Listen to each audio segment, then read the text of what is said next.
নমস্কাৰ মোৰ সকলো ভিউৱাৰ্ছলৈ আৰু লগতে welcome to my YouTube channel English আৰু আসাম। আজি এই ভিডিঅ'ত খুব ইম্পৰ্টেণ্ট ক'ব লাগিব যি সকল ছাত্ৰ ছাত্ৰীয়ে এইবাৰ এইচএছ ফাইনেল ইয়াৰ 2025ত এপিয়াৰ কৰি আছে। আৰু এই ভিডিঅ'ত আমি আজি কমপ্লিট ডিটেইলছ ডিসকাস কৰিম আপোনাৰ লগত। এটা guidelines for the practical examination and project examination ক'ব লাগিব যি ছাত্ৰ ছাত্ৰীয়ে এইবাৰ 25ত ফাইনেল এপিয়াৰ কৰি আছে আৰু তেওঁসকলৰ প্ৰেক্টিকেল এক্সাম আছে। ইয়াৰ কাৰণে এই ভিডিঅ' খুব ইম্পৰ্টেণ্ট ক'ব লাগিব আৰু ইয়াৰ ডিটেইলছ আমি গাইডলাইন্স আপোনালোকৰ লগত ডিসকাস কৰিম কি কি কোৱা হৈছে আৰু কেনেকৈ এইবাৰ এক্সামটো পাতা হ'ব। এইখিনি বিষয় সকলো এটা পইণ্ট আমি ডিসকাস কৰিম। প্ৰথম আমি এই নটিফিকেশ্যনটো আহিছে আসাম ষ্টেট স্কুল এডুকেশ্যন বৰ্ডৰ ফালৰ পৰা আৰু ইয়াত আমি দেখা পাইছোঁ যে ডেট 16/12/2024 আৰু ইয়াত প্ৰথম লাইনতে আমি ডিসকাস কৰিম the practical exam or project examination for the HS final examination 2025 will be held in each institution where from the students registered for the session 23-24 মানে যি সকল ছাত্ৰ ছাত্ৰীয়ে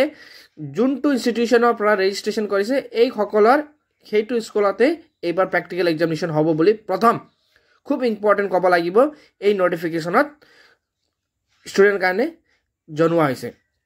তাৰ পাছত প্ৰেক্টিকেল এক্সাম কণ্ডাক্ট কৰিবলৈ সকলো ষ্টেপ বাই ষ্টেপ ইয়াত SOP দিয়া হৈছে আৰু প্ৰথমতে খুব ইম্পৰ্টেণ্ট আমি ডিসকাস কৰিম।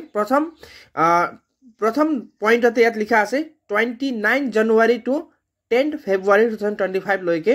এই এক্সামখিনি চলি থাকিব। কিছুমানৰ প্ৰেক্টিকেল কিছুমানৰ প্ৰজেক্ট আৰু ক'ত হ'ব বুলি ক'লে ৱেৰ ষ্টুডেণ্টছ ৱেৰ ৰেজিষ্টাৰ্ড মানে য'ত যোনটো ইনষ্টিটিউটৰ পৰা ছাত্ৰ ছাত্ৰীয়ে ৰেজিষ্ট্ৰেশ্যন কৰিছে এই সকলৰ ইনষ্টিটিউটৰ পৰাহে প্ৰেক্টিকেল এক্সাম অথবা প্ৰজেক্টৰ এক্সামিনেশ্যন লোৱা হ'ব। তাৰপাছত 2 নম্বৰ কথাটো ইয়াত লোৱা হৈছে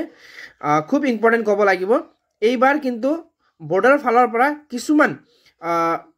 ছাজেষ্টিভ কুৱেশ্যনছ বা প্ৰেক্টিকেল এক্সাম কাৰণে কি ধৰণৰ কুৱেশ্যন আহিব এইখিনি অলৰেডি দিয়া হৈছে প্ৰত্যেক ছাবজেক্টৰ কাৰণে। তাৰ পৰা ছাত্ৰ ছাত্ৰীয়ে ডাউনলোড কৰি চাব পাৰিব অথবা আইডিয়া ল'ব পাৰিব যে কি ধৰণৰ প্ৰেক্টিকেল এক্সাম হ'ব পাৰে এইবাৰ। আৰু এইবাৰ কি কৰা হৈছে এই প্ৰেক্টিকেল এক্সামখিনি কুৱেশ্যনটো প্ৰিপেয়াৰ কৰিবলৈ দিয়া হৈছে ডিষ্ট্ৰিক্ট লেভেল কমিটিৰ কাৰণে আৰু monitoring under the supervision of IS ছাৰে ছুপাৰভিজন কৰিব আৰু প্ৰিপেয়াৰ বাই ডিষ্ট্ৰিক্ট লেভেল কমিটিয়ে কৰিব। তাৰপাছত নেক্সট কি ছাবজেক্টত 20 মাৰ্কছৰ প্ৰজেক্ট এক্সামিনেশ্যন কণ্ডাক্ট কৰা হ'ব ইয়াত লিষ্টটো দিয়া আছে accountancy business study economics finance political science sociology স্বদেশ এই সকল ছাবজেক্টত কি হ'ব প্ৰজেক্ট ৱৰ্ক হ'ব। থাই লেংগুৱেজ হিষ্ট্ৰী এই সকলো ইয়াত লিষ্ট দিয়া আছে এটা কৰি আপোনালোকে চাব পাৰিব। তাৰপাছত খুব ইম্পৰ্টেণ্ট ক'ব লাগিব external examination will be appointed by district level committee আৰু coordinate and monitoring under the supervision of IS sir. তো এই সকলো ছাবজেক্ট মনিটৰিং ছুপাৰভাইজ কৰিব ইনস্পেক্টৰ অফ স্কুলে আৰু সকলো মিলি জুলি ডিষ্ট্ৰিক্ট কমিটিৰ লগত এক্সামখিনি কৰা হ'ব। তাৰপাছত ইয়াত আৰু এটা বস্তু কোৱা হৈছে 15 ডেজ আগতে যোনখিনিত এক্সাম পাতা হ'ব এইখিনি সকলো বস্তু এৰেঞ্জমেণ্ট বা এভেইলেবিলিটি এছেটছবিলাক সকলো ৰেডি কৰিবলৈ অথবা চেক কৰিবলৈ হেড অফ দ্য ইনষ্টিটিউশ্যনৰ কাৰণেও দায়িত্ব দিয়া হৈছে আৰু বিহু যাতে ফিল্ডতো পাতা হয় ইয়াৰ কাৰণে নিৰ্দেশ দিয়া হৈছে। নেক্সট পইণ্টত লিখা আছে এডমিট কাৰ্ড দুটা এক্সামৰ কাৰণে থিয়ৰী আৰু প্ৰেক্টিকেল কাৰণে এটাহে হ'ব আৰু এইটো ইছ্যু হ'ব ডাইৰেক্ট আসাম স্কুল বৰ্ডৰ ফালৰ পৰা বৰ্ডৰ ফালৰ পৰাহে ASSEB ফালৰ পৰাহে ৰিলিজ কৰা হ'ব আৰু এই এডমিট কাৰ্ডত যিখিনি ছাবজেক্ট থাকিব এইখিনি অনুসৰি প্ৰেক্টিকেল এক্সাম কণ্ডাক্ট কৰা হ'ব। আৰু যিহেতু আপোনালোকে গম পাইছে প্ৰেক্টিকেল এক্সাম 29 জানুৱাৰীৰ পৰা আৰম্ভ হৈছে তো তাৰ আগত এডমিট কাৰ্ডখন দিয়া হ'ব স্কুলৰ পৰা আৰু ছাত্ৰ ছাত্ৰীয়ে গৈ কালেক্ট কৰিব লাগিব। তাৰপিছত নেক্সট কথা লিখা আছে candidate will be allowed two appear practical examination only in the subject printed on admit card মানে এডমিট কাৰ্ডত যিখিনি ছাবজেক্ট প্ৰিণ্টেড হৈ আহিব এইখিনি ছাবজেক্টৰ কাৰণেহে প্ৰেক্টিকেল লোৱা হ'ব। যদি এডমিট কাৰ্ডত প্ৰিণ্টেড নাথাকে তেন্তে কমিটিয়ে কিন্তু এই ছাবজেক্টৰ প্ৰেক্টিকেল এক্সাম ল'ব নোৱাৰে।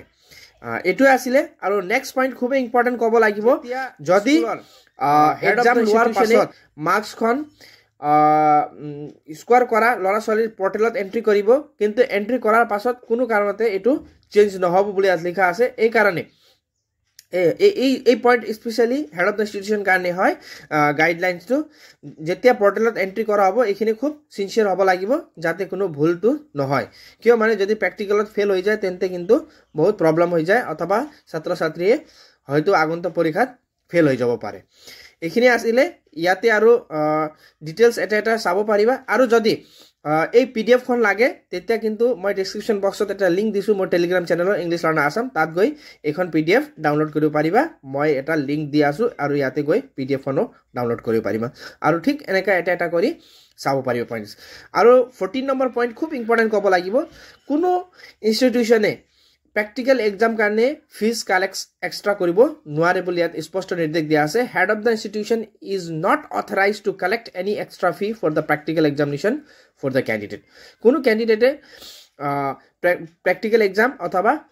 project examination karne extra fee pay koribo na lage othoba lua tu kono authorize dia nai border phalor pra ekhine asile yat secretary Assam State School Education Board Bamoni Moidam aru yate kisuman subject dia ase chhatra chhatri khokole chabo pariba list of the practical subject for HS final examination 2025 full mark kiman ase pass mark kiman ase yat eta kori khokolo subject check koribo pariba tumaluke physics chemistry botany geology geography এই সকলো এটা কৰি চাব পাৰিবা আজি এই ভিডিওত ইখিনি আছিল আৰু মই ভাবু ইয়াৰ পৰা বহুত হেল্প হৈ যায় আৰু যি ছাত্ৰ ছাত্ৰী প্ৰেক্টিকেল এক্সাম কৰি দিবলৈ খাজু হৈ আছে এই সকলো ছাত্ৰ ছাত্ৰী একবাৰ সাজেস্টিভ কোৱেশ্চনছ পেপাৰ খিনি প্ৰিন্ট কৰি চাব লাগিব নিশ্চয় আৰু এই সাজেস্টিভ কোৱেশ্চন পেপাৰ খিনি পৰা বহুত সহায় হ'ব thank you for watching the video আৰু kindly channel to subscribe কৰিব যাতে সকলো education related update পাই থাকিব কাৰণে thank you for watching the video and please subscribe the channel